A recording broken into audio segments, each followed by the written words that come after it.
What's going on, guys? Welcome back to another episode of Goldinger Farms.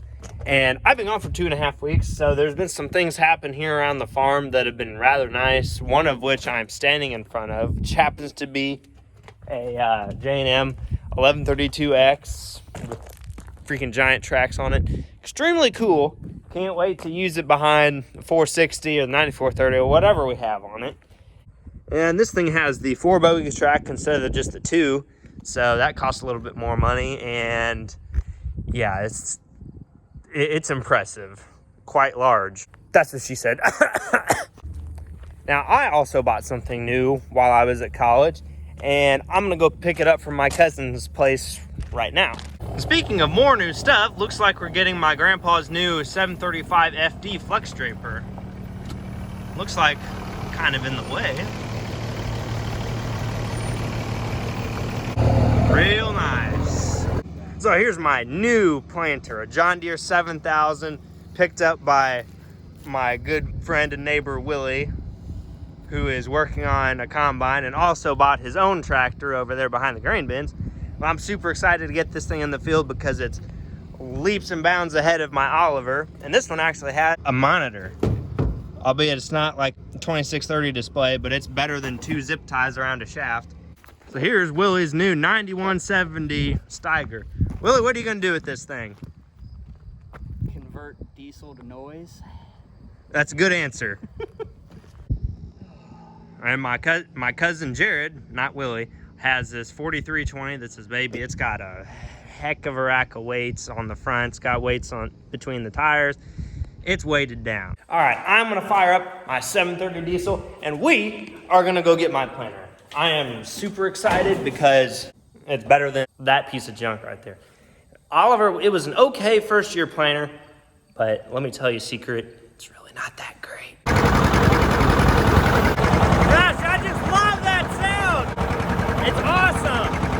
All right, we made it without incident, and now we're gonna get the tongue put back on my planter, and then I'm gonna get home because I have to go pick up my little sister from school. Well, we got her. It's like 3 times as heavy as my Oliver. So we're back here at the old house a short time later, like 4 hours later. I don't know, something like that anyways. But got my new planter next to my new tractor, and we're gonna put it in the barn, and I'm gonna just walk around it and look at it. It's got kind of seed firmers on it. I think they're Schaffert, and those are gonna disappear because I think Keaton seed firmers are better. That's just me. And there's a couple other things I'm going to do to it, like Keaton seed firmers. I have to wire up the monitor and everything, and it's quite a bit more load on the old 730 than. One thing that's going to disappear is this international cylinder. We don't run international here on this farm. We are John Deere only. Might have to get a different jack because this is kind of boogered up. And here's my box full of stuff. And this here's a corn meter. And I think there's a couple bean cups in here, but I'm getting rid of those. Those are junk.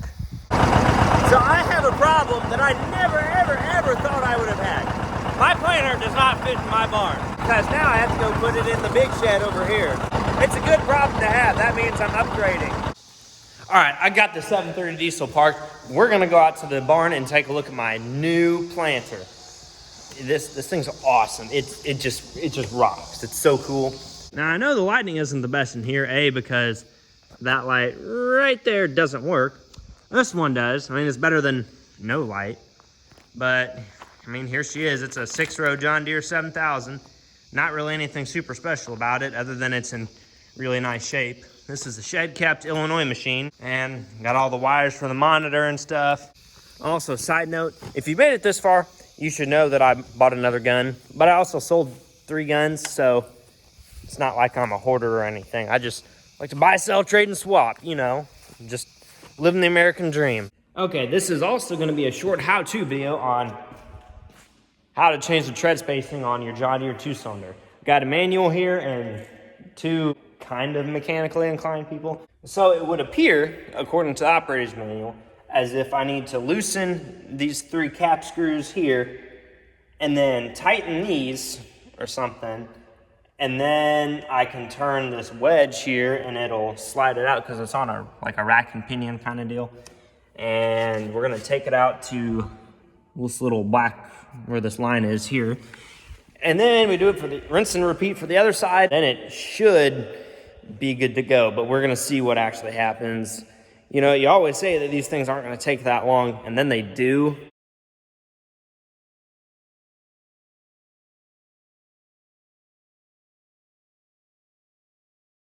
"30 minutes and we got all the bolts loose on this side." Yeah.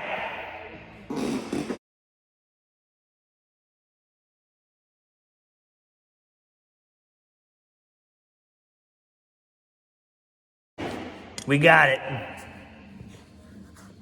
Yeah. Now Dad and I actually know what we're doing, and you're supposed to take this bolt, and this bolt, and back them out like that much. And then there's 2 jack bolts that you're supposed to turn out until, see, there's a little groove right here, and there's another one further in that needs to be flush with the hub. And then this one's missing, so we're gonna borrow one from that side, and then we're gonna jack the whole thing up, just like we did over here. The wedge, which is this little piece right here, this little semicircle thing right there, that's what we're trying to get popped loose so that we can take this thing and then shimmy it over to this mark.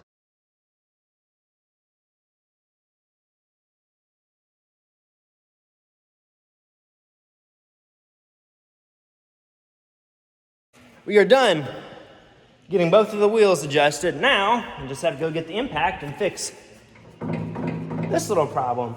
Well, we got a big day tomorrow. We got to take that tractor over there that we got the wheel slid out on. We got to take it to Rolla because that's where I sold it to. And I got to go to sleep. But all you guys have to do, magic hand. All right, it is the next morning. We got the 730 gas loaded up. Dad and I are on the road.